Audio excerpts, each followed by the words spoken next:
house as we await some bad weather and the backside of bad weather and the Terps on Thursday night. But lots of stories in the big city. The Caps El Foldo out in California, and the Wizards playing some inspired basketball right now. And, of course, we've had baseball on the telly, as they say, all weekend long. I am wearing my buckled-up Orioles shirt right now on our YouTube and WNSTV Facebook Live. But I had my Venezuela jersey on, and I think everyone, even Americans, wanted a little piece of the Dominican thing the other night. Nelson Cruz, Manny Machado, amongst others. It has been it's been an interesting tournament, Luke, and I know not everybody is watching, not everybody's glued to it, but if you're buying in, and it sounds like you and I are both bought in. I've watched a lot of baseball over the weekend, including Mexico and Puerto Rico well into the night on Saturday, trying to explain to two German kids the rules of baseball. Luke, first time in my life I've ever tried to explain baseball to a European during a Puerto Rico-Mexico game. It's been a good tournament. It's been better than a good tournament. It's been kind of legendary if you have anything to do with the Dominican or you were watching the telly on Saturday night, right?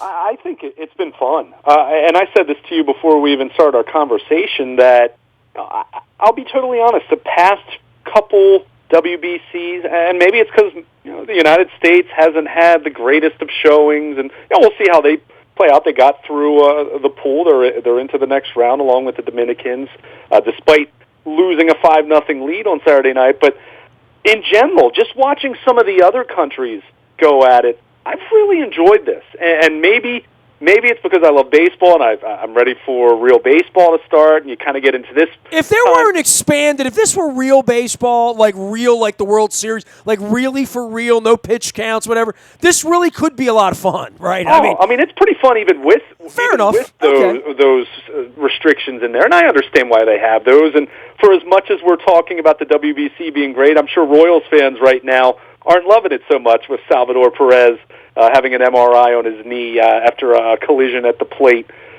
which sounds like he'll be okay, the initial diagnosis. But that major concern aside, this is some fun theater. I mean, it really is. I mean, we talk about this all the time in Major League Baseball about the unwritten rules and how you have to be stoic and you can't celebrate too much, and what does that mean if you're not respecting the game, whatever whatever that means.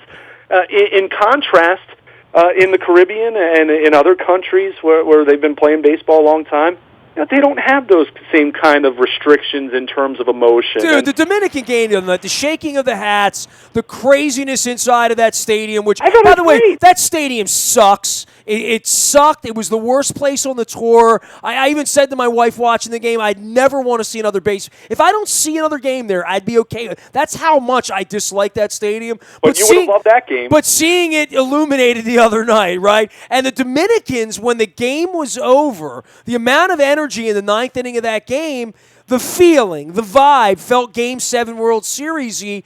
And when they stormed the mound, I said to my wife, I'm like, that's unbelievable. I mean, what an effing scene that is right there. And my wife said, there's a guy that's made $100 million. There's a guy that's made $200 million. That guy's going to make $300 million, but it's not going to be with the Orioles. When you're watching the players, I'm trying to explain to these German kids how the Dominicans are so good. Because it doesn't really add up and make sense. It's sort of like Guadeloupe beating Brazil in soccer or something, But the Dominican has this 40-year reputation. This is the one chance for them, for Cuba, for anyone that feels a little overwhelmed by the old red, white, and blue up here, to get their kicks in. And boy, did they get the kicks in Saturday. I mean, it was legendary. If you were the Dominican, you'll never forget that, right? Oh, no doubt. And how about the Dominican? They almost lose to Colombia on Sunday. I mean, Colombia was 90 feet, closer than 90 feet. They were a Wellington Castillo tag away from winning it, and then that would have made a really interesting scenario. But it's been fun. And look, the emotion, the intensity here is not something that you can replicate in 162 games because it is such a long season. But it has been fun to see the enthusiasm when someone hits a home run and how everyone kind of greets them right by home plate, kind of what you see in college and high school. And something like that in the major leagues would be unheard of. The next guy would be wearing a pitch between his shoulder blades. It's been really fun, and we've seen some really high quality baseball. I mean, you mentioned it, that Dominican lineup. I mean, there's some other good lineups in this, including the United States, who has a really nice lineup, and Adam Jones has been a big performer for the Americans. But that Dominican lineup, their pitching isn't quite as overwhelming from a talent standpoint, although it's certainly talented. But it feels like really in a box, like you got 9 innings. You know what I mean? Like, it's not like a real tour. You know what I mean? When you say, well, their pitching doesn't need to be. It's one night, right. Literally. I mean, oh, sure. But that 1 through 9, that lineup. I mean, they've had Adrian Beltre coming off the bench the other day. I mean, it's been amazing to see that, and it's just been fun all the way around. I mean, I said this to you before the tournament started when we talked about the hardship that all these major league teams have, and the Orioles have 6 guys, and I think I heard, was it Detroit had up into the teens as far as major leaguers and minor leaguers. Well, the flying over to the Far East is difficult. Oh yeah, I mean that part is definitely that's tough. But all of those challenges aside, it's just been really fun. And look, I know probably some people listening to us right now were watching March Madness. I mean, it was easy to not pay attention to it. I mean, sure. If the Caps and the Wizards were playing out on the West Coast late, right? Other things were going on. Everybody got Snowmageddon, right? I mean, basketball was wall to wall everywhere. And to be honest, the Orioles were playing the Pirates on Saturday, right? I mean, in the afternoon, I was watching a little bit of the Orioles games too. So, not to mention, you were just a little bit busy with those Ravens texts over the weekend. I mean, the whole NFL thing was its own full-time theater all weekend. It really was. Yeah, it was. But this has been a nice, like I said, a change of pace. And maybe it's because it is every 4 years. And it's never going to be the World Cup. It's probably not going to be what hockey has in the Olympics every 4 years. But games like that game on Saturday change. People are aware now, and more people will watch next weekend just because Saturday was kind of special. And I think if you were a baseball fan, even if you weren't watching and you just caught the highlights, blew a 5-0 lead. Who, Machado? What? Had to root against Machado. You were rooting against Manny Machado, weren't you, Luke Jones? I'm going to root for my home country, but I think it's such a cool story. For people that I know, some people have reacted and wondered why Manny's not playing for the United States. But his parents are from the Dominican. He's trying to pay tribute to his parents, to his grandparents. I mean, it's been a great story. He was the absolute best player in that pool. Nelson Cruz hits the big home run off Andrew Miller. So 2 former Orioles there. I mean, if you're an Orioles fan, there's been a lot to gravitate to with this tournament. Jones has played well. Wellington Castillo had the big tag at the plate against Colombia on Sunday. I mean, there's been a lot going on for the Orioles here. And from the WBC standpoint, you cross your fingers that everyone stays healthy. But Scope had 3 hits on Sunday, right? What was that? Scope had 3 hits in the game. Yeah, I mean, Scope, because he's been out of the country playing in that. Well, they play the 4 a.m. games. I can't say that I was up for that one. Sorry, maybe with the spring ahead, that was a little bit tough. But it's been fun. And look, March Madness is going on. I'm guessing there aren't going to be a ton of eyeballs on this as we get into next weekend. But anytime I get a chance to watch some of this, I've been watching it, and it's been a heck of a lot of fun. Even watching some of these other teams like Colombia, like Mexico, where they might not have a roster that's littered with major leaguers top to bottom, but you see the passion that all these countries have, and I think that's this is what Major League Baseball envisioned when their efforts to put this together to have an international tournament. And I think to this point it's been successful, and hey, we're just getting into the second round now, so it should be a lot of fun.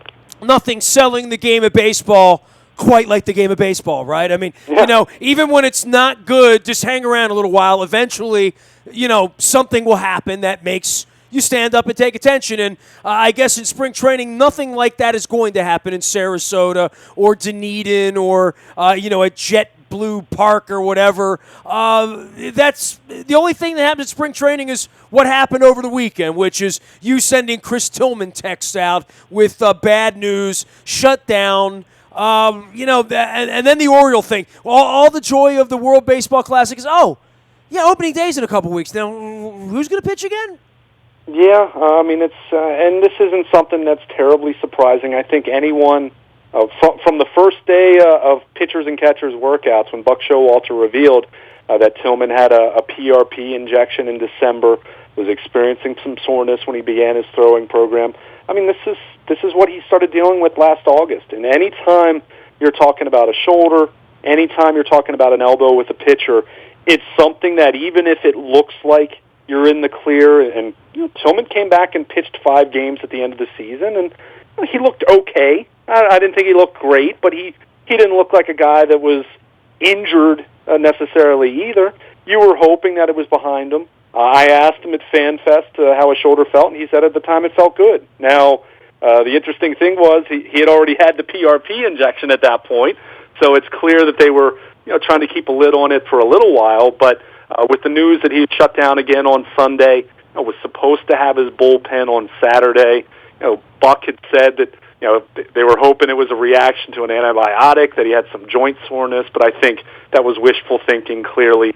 So now you see, opening day starter. I'm okay with Kevin McGausman getting the ball, but the problem is who's going to be their number 5 starter? I mean, is it Mike Wright? Is it Tyler Wilson? Is it? Well, they don't need that for a couple of weeks. Yeah, that was part of the rub. Was I mean, he'll just be our number 5 for a couple of weeks while he's rehabilitating and doing some soft toss down in Sarasota, and getting his arm strength up so he can throw 70 pitches or whatever. And we'll get him up here at the end of April. I never really bought that storyline, Luke. I know they're going to sell me that. But I've been sold a lot of storylines by the Orioles, and much like the Redskins fans have been sold their line down there. I didn't really buy it, but I don't want to be a pessimist about the Orioles in February, when you get the bad news right first day of camp. But, I mean, I think that was, not a red flag. It was almost like a crimson flag, quite frankly, of this isn't a good situation right now for Chris Tillman, and they're not going to jump up and down and scream it out loud, but I think all of us that have read the tea leaves here, even on the outside,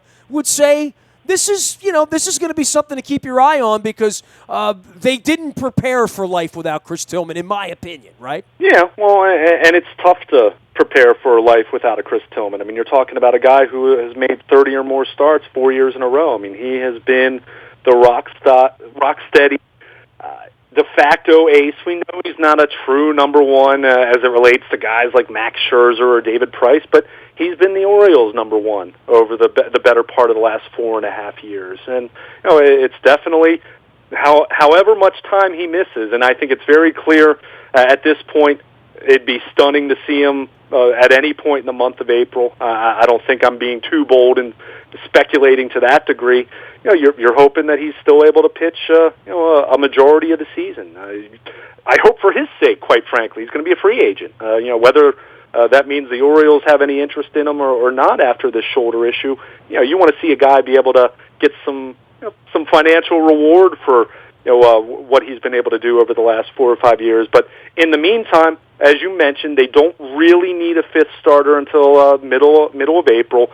But you look at their options; they have a lot of inventory. But to call what they have depth right now, I think that's a very positive spin, positive outlook. So do they look outside the organization? A guy like Doug Fister's out there. Look, not saying that Doug Fister's an ace.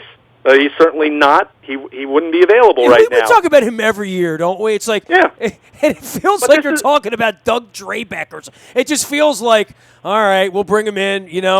We'll suck it up. We'll give him the ball. He's never really stunk anywhere, like really, really stunk, right?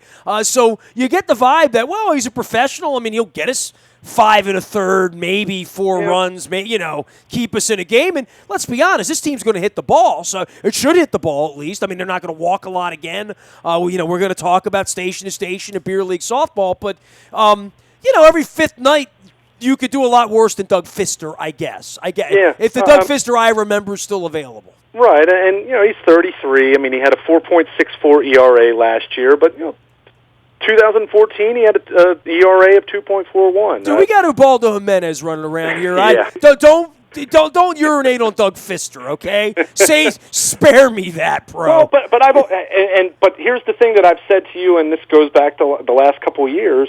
When you do have a lineup that the Orioles have, it's not the best lineup in the American League, we know that, but they should score a good number of runs. They're certainly going to hit a lot of home runs.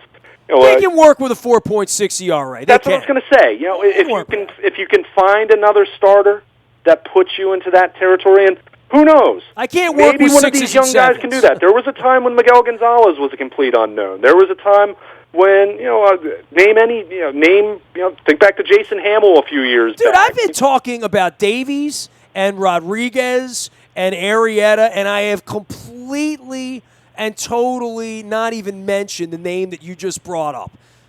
Miguel Gonzalez. I haven't even brought that up. Well, we talked about this quite a bit at the end of last spring, and go look at his numbers for the White Sox last year. I mean, they could have used Miguel Gonzalez last year. I was very very uneasy with. I understood why they let him go at the time, but I thought it was way more because they thought he was done. Dude, I was done with Jimenez 2.5 years ago, and he's still here. What are the odds on that? What would you have given me 2 years ago that Ubaldo Jimenez, they'd be talking about him in the rotation in 2017 and fulfilling his full contract? Other than the fact that it does see Peter Giangelos on the contract. That's it right there. No one was going to pick that up. And certainly not the PGA, and the thing is with you, we've seen Ubaldo. Look how he pitched the first half of 2015. Look how he pitched over the final 7 weeks last year. You don't let him go because he can still do some of that. Look, he's not going to do it for 32 starts. We know that. I like consistency, dude. I just in everything in life, I like to know when I'm ordering a hamburger, I'm getting a hamburger. I can't handle peaks and valleys of that magnitude. Not for me. I mean, as a fan, as a person, as a friend, as an employee, employer in life. I have trouble with people who wake up one day and have the ability to have an ERA of $1.50, but walk on the streets with a 7. You know what I mean? Like right. I don't know how. For me, I can't manage that. I'm not good with the highs and lows of that. But that's why he didn't get $100 million in free agency 4 years ago, and that's why he's here to begin with. That's why he's been taken out of the rotation at 2 or 3 different points in his Orioles career. But when you've already paid for him, well, there was that phantom accident, right, on the way in the stadium. Remember that? Yeah, the ankle. But Sean Spicer's got nothing on Bader. Trust me, nothing. The reality is, we knew that even with Chris Tillman, the strength of this team was not going to be its starting rotation. Now, I think it puts far more pressure on Kevin Gausman, which I do believe Kevin Gausman's ready to handle that. Kevin Gausman was this team's best pitcher in the second half last year. He finished with a better ERA than Chris Tillman. Now, part of that was Tillman had some starts when he was less than 100%, and it was very reflective of that in his performance, his results. But I think Gausman is ready to become de facto ace. Whether that means he's ready to become a real ace, who knows? Chris Tillman wasn't a real ace when you stack him up against others. But the big question for me is, is Dylan Bundy ready to handle a big load? Now, he got knocked around on Sunday, which was kind of the insult to injury after the Tillman news, but it's a spring outing. I'm willing to not put too much stock into that, even though he gave up 5 runs and gave up a grand slam. But they need, instead of Bundy pitching like a 3, now they're going to need him to pitch more like a 2 to at least start the year without Tillman. And you're going to need. Before we had kind of said the Orioles, if they can get some semblance of consistency from Miley or Jimenez with the projected top 3 that they had, you would have said, okay, they'll be in pretty good shape then. Even if their number 5 starter is a problem, there are lots of teams, even lots of contenders, where their number 5 starter is a problem. We've seen that. But now, when Tillman's going to be out of the picture, at least for the start of the season, and who knows how long, not just do you need Gausman and Bundy, you absolutely need one of Miley or Jimenez to be. Well, not only that. I was going to say Bundy and Gausman are still, in my mind, they're not ises, they're might be's. You know what? I think Gausman deserves a little more than that. But I don't. I'm not saying a number 1. No, I'm saying, are they going to take the ball and give you 30 to 32 starts? They both must. and they must be better than Doug Fister over the body of work. Agreed. If the ERA's in the high threes, that's not going to be good enough to get it. It's going to be good enough to keep him in the rotation, but it's also with this team, that's going to look like a 12-10, 180 start, 180 inning pitch, 205 hit.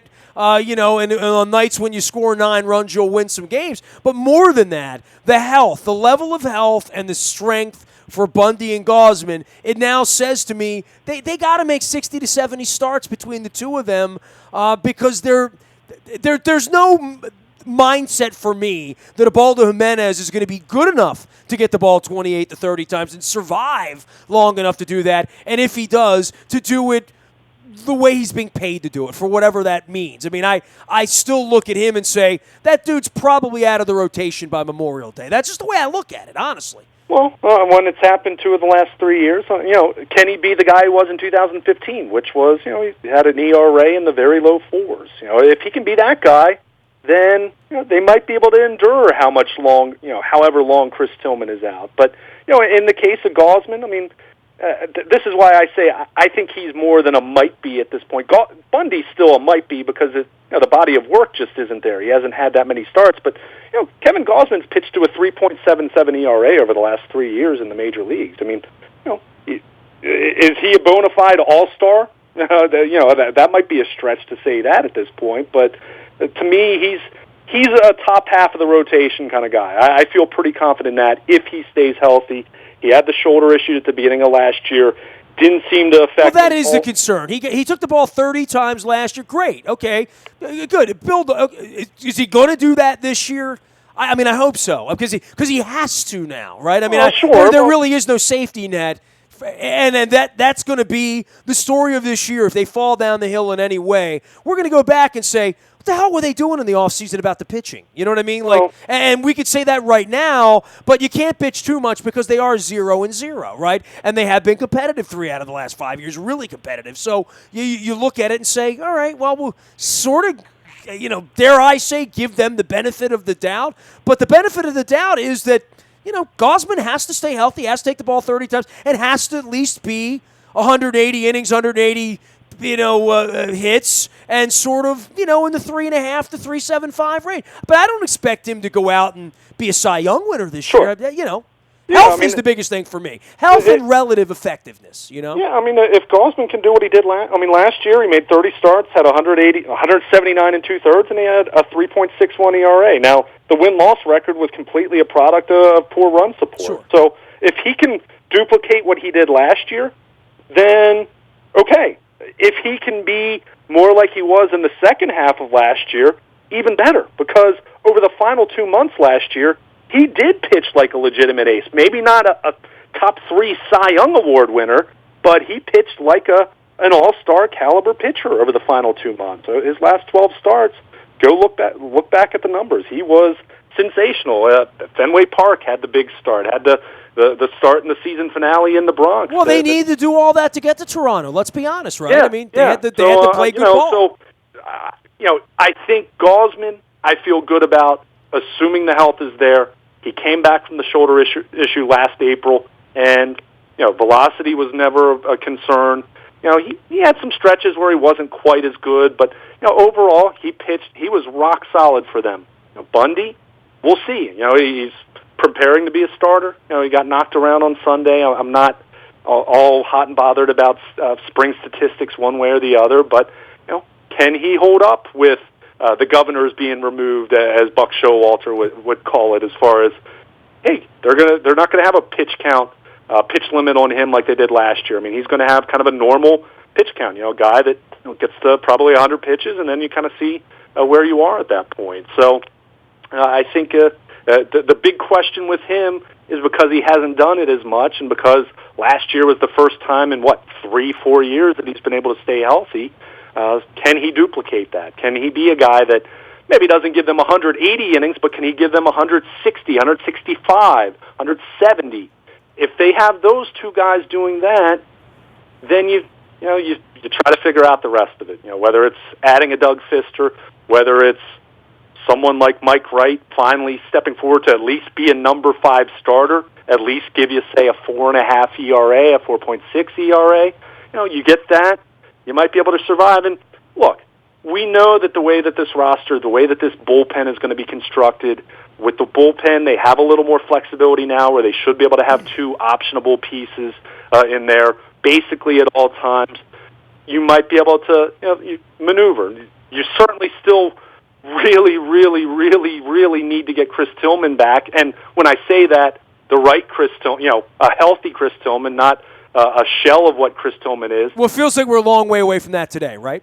You would think. And who knows? I mean, we're speculating. I'm counting it out. If it happens in July, great. But now we're at a point where we're going to talk about Tyler Wilson and Mike Rowe, or Doug Fister, and or chances like. are we are probably going to talk about guys like that anyway, because we're already talking about Jimenez and Miley are in the birthday right now. Yeah. So I mean, it really isn't terribly different than what we've talked about in the past, except Tillman was kind of that guy especially over the last 3 years or so, where you counted on him. There were always other guys. They had Wei-Yin Chen, but Tillman had kind of been the bulldog. He was the guy that had back-to-back 200-inning seasons for them. So it's going to be a challenge.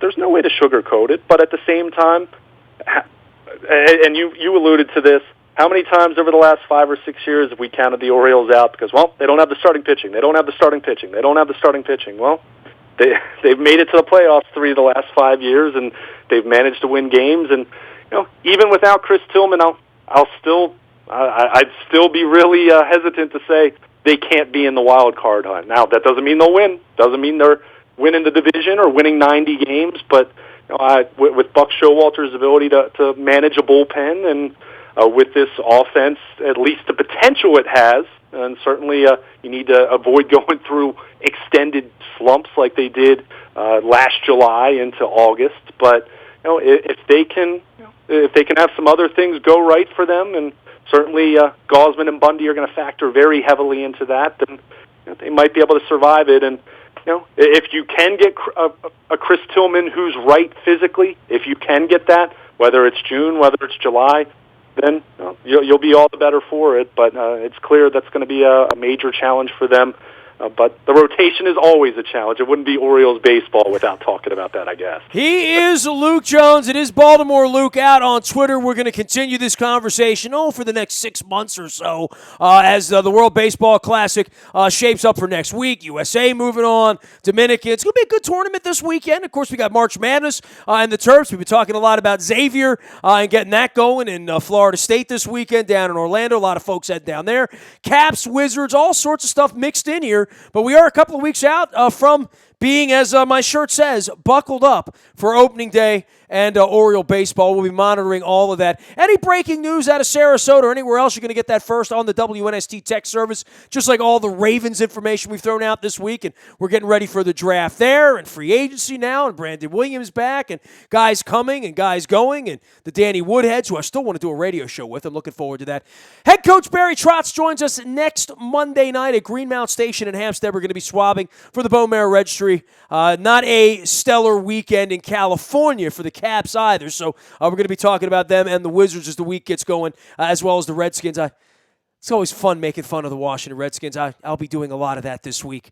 Nasty at WNST.net finds me. Twitter, Facebook, LinkedIn, Snapchat, Instagram, and streaming live on our Facebook as well as our YouTube WNSTV channel. We are WNST.net, AM 1570, and WNST Towson, Baltimore, and we never stop talking Baltimore sports.